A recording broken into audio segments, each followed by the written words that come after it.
What is up, everyone? Circon here, bringing you guys another video. This time around, we're going to take a look at one of the latest news articles that hit the website today. And it's something that's been, I think, on the mind of a lot of people ever since they announced that they were going to do stuff about the preferential matchmaking and matchmaking in general. So let's get right into it, right? So in May, they say we saw a test change to the KB5, and we all saw it. I think I might have even gone through it at least on Twitch. If not, I did a YouTube video on it or something like that. And so the results did not align with the intended outcome, and the majority of the player feedback we received proved to be negative. So, and basically the feedback was like, oh, we bought preferential matchmaking because of the preferential matchmaking and unique characteristics, like whatever, like preferential matchmaking. Because the matchmaking sucks, so people want to have preferential, so the matchmaking sucks less, right? That's basically what it is. And then they say, well, this is the problem. And then the solution is all around vehicle rebalances on a tank by tank basis combined with the matchmaking rule revision. And we'll get into that later. The latter is aimed at reducing the instances of getting matched at the same position, top, middle, bottom on the list for several battles in a row. Hallelujah. For those who have seen my Twitch, when I was keeping score of what my matchmaking was like for like a week or two, it was absolutely atrocious. Especially for tier 6 and for tier 8. So you would be bottom tier if you were lucky, if you were unlucky enough for like hours, literally hours. And then here's like a sign of regular tier 8 vehicles face similar issues with the matchmaking, amplified by the fact that they also compete against tier 10 tanks. The matchmaking rules revision is designed to be a better experience for them too. So that is good news, right? So what they're doing is they're gonna rebalance all the preferential matchmaking tanks, and they give us a couple of examples here. It's mostly, as far as I can tell, these kinds of changes where they get a bit more pen and a bit more DPM. So like 10% DPM increase here, and better power to weight here on the FCM50T. So not super ultra mega buffs, but just enough to keep them a little bit, instead of like being a 2014 tank, they make it a 2017 tank. You know what I mean? Something along those lines. And I like this as well. The T-44-3 is getting 6.5 gun depression. Stuff like that is fairly nice. Will this absolutely make this tank incredible? No. But will it make it a lot, smoother to play? The gun depression changes like this do make a smoother gameplay for a lot of people, right?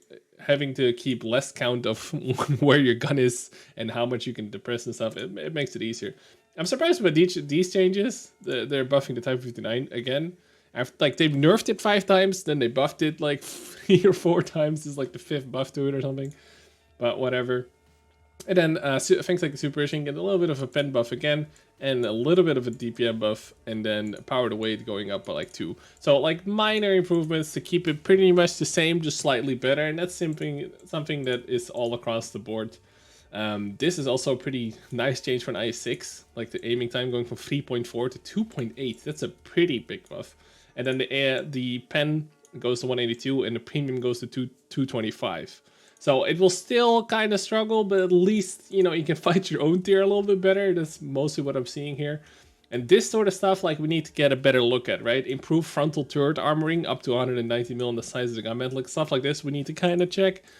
And then even the Panther 88 is getting buffed, but probably not enough, probably. Like, aim time slightly better. Oh, sorry about that. And then the reversing, this is kind of nice in a way. And then even the HP goes up by 100. So there's some minor tweaks and buffs and things. And overall, it seems like a decent step forward. I don't know if this is the end all be all, as in like, now they're good. Now it's fine to play these things. But this is a better way of doing things, I think, personally, than the major overhaul in removing preferential, right? And it's funny that they blamed the matchmaking being absolute dog shit. It's not their worst, it's mine. But that's basically what they're saying. Because of preferential medium tanks, and now or preferential tanks to tier 8, and now they're like, you know what? Maybe the matchmaking actually sucks. And what we heard from the Tank Fest people is that the matchmaking with the new template system, and some of you, this might be actual news to you, they never implemented the system inside of the matchmaking that looked at your matchmaking distribution, so you'd not be bottom tier all the time. So there should have been a system in place, and I think they even said this, that this would be a thing in the new matchmaking, so that you're not bottom tier all the time. And now they're basically saying, in the current state, the matchmaking often fails to ensure proper rotation between top, middle, bottom tier of the list. Yeah, because they didn't, it doesn't fail, it's not in there. They said at Tankfest that it's not in there, apparently. Right? Obviously, I've not been at Tankfest, so that's what I heard. And so you're getting matched for the same position for several battles in a row, slows down progression, and degrades the overall experience for absolutely all vehicles. Exactly. It's horrible. Unfortunately, simply tweaking the current algorithm won't fix it. Now, I'm not a game designer. I don't know how long this works, but they are giving us about half a year, and they ask for our patience. 6 months. 6 months. It's gonna take roughly 6 months before they implement something that should have been in the matchmaking, in the new matchmaking, from literally the get-go. So, they say, we tried artificially lowering the probability of getting preferential premiums in +1 tier and same tier battles. However, this created more problems by increasing the number of single tier battles and waiting times for not only tier 8 and tier 9, but also the tier 6 to tier 10.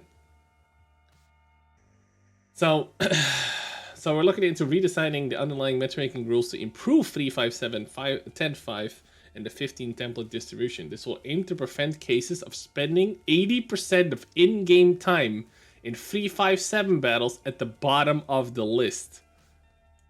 So we've been saying this for months. I've been saying this for months. Other CCs, I think, have been saying this for months. People quit the CC program, and those people have said that this fucking sucks. And now we finally have so many months in, we finally have Wargaming admitting that this just sucks. 80%, and that's putting it lightly. Like, in my personal experience, over, into like 50 to 100 hours of counting my battles, this was more like 90%, okay? But at least, we have some confirmation that it's on the effing radar right now. And then he says, as you can understand, to find an optimal solution will take some time. About half a year. Oh my god. We ask for your patience. We have already laid down a plan. Wow, nice. They've laid down the plan. And the work on the matchmaking is underway. We will give more information when we have it as a separate article, so keep an eye out. So hopefully we'll see this separate article. And if you guys want me to comment on that as well, let me know in the comments, okay? If you want to see more of these videos. Because I'm always like kind of on the fence if I should make these videos or not. But, it is what it is. So what's next? We'll be watching the super test data very closely to ensure that vehicle rebalances are working as planned and generally resonating well with you guys, the players, with this particular solution or something we arrive on together following this. Hit the forum to share your thoughts and suggested changes, and stay tuned for a closer look what's in store for the matchmaking. So the premium tanks, these buffs, it's okay. Anyone could have came up with this. Like, give them all a bit better base pendants, but we've literally been saying this for 2 years. Like, even before matchmaking changed, we're like, you know what? I think you can increase the pen out of 175 to 182. I think that's a decent change. I'm pretty sure I've seen people in my chat saying this for the last 3 years. Like, everybody could come up with these things. There's nothing super spectacular. It's fine. But this is the real deal, the matchmaking. And I'm gonna keep a really close eye on this, because this is my #1 pet peeve and my #1 annoyance about World of Tanks. Like, I could get one shot at my artillery all day long, and it wouldn't even be close to whatever this matchmaking is supposed to be. I literally think it destroys the game. I think it's really bad for new players. I think the overall player base is really taking a hit from this, and I'm keeping a close eye on this. And like I said, I'll definitely, especially if you guys want, I'll 100% make videos on every article that comes out on the matchmaking and closely follow this and basically document this shit, because I really hope they fix this. It's pretty terrible. And you know, I'm not a game designer or anything like that, but like 6 months, about half a year for this kind of, like, I really wonder what they're gonna do, because it seems like they're gonna keep the template, but they need half a year to change something that will suddenly make this template work again, which seems really weird. And I almost feel like this half a year shit is just to, you know, I think that this is a suspicious amount of time, and because they already are working on it, right? They have been working on this before this, right? They're thinking about what they want to do and whatnot. And it almost seems like they just want more money, right? They want more people freaks being past their 8. And, yeah. What's also really bad, by the way, bonus content here, is the sales that they're doing. That's the Wargaming store. Where's the sale? They're selling these tanks for like discounts, like up to 50%. The sun's out, the sales are on kind of meme. Right? I think it's a really bad thing that they're selling preferential matchmaking tanks without telling us what the fuck is happening to these tanks. Right? Now we know that the IA6 is getting a buff, super bursting is getting a buff, but we don't know about the CDC. And across the other days, it was the same shit. And I think that's really bad form for a company to sell you stuff at discounts and shit, making it seem like it's all well and dandy, but you don't know what the end result is going to be like. We know that it's pretty shit now, but the ill-informed consumer will be like, oh, i6 looks kind of cool, I guess I'll buy it, lol. And I just don't agree with this. They should have been way more transparent, way sooner about what they're doing with the preferential matchmaking things. They should be way more on top of this and keeping the people informed about what they're doing. I think they're doing such a poor job of keeping people informed on these crucial changes. So I'm glad that we have an article on this now, which again, I think is taking far too long. To have an update the 26th of July, whilst we are encountering this problem for like what feels like forever, honestly. Yeah, so I'll keep an eye on it. Hopefully you guys are informed. If you guys, I'll probably leave a link for this article as well. So if you want to see it more up close, I'll leave it in the YouTube description. But I'm gonna keep an eye on this matchmaking like a fucking hawk. And yeah, thank you guys for tuning in. I'll see you guys later. Don't forget to subscribe. All this stuff. I have more replays coming up as well. Thanks you for tuning in. Also, almost 100,000 YouTube subs. If we reach 100,000, there will be another stream highlight video. So if you haven't subscribed yet, that's probably a good goal. We need like 100 or so subs. So anyway, take care, guys. Bye-bye.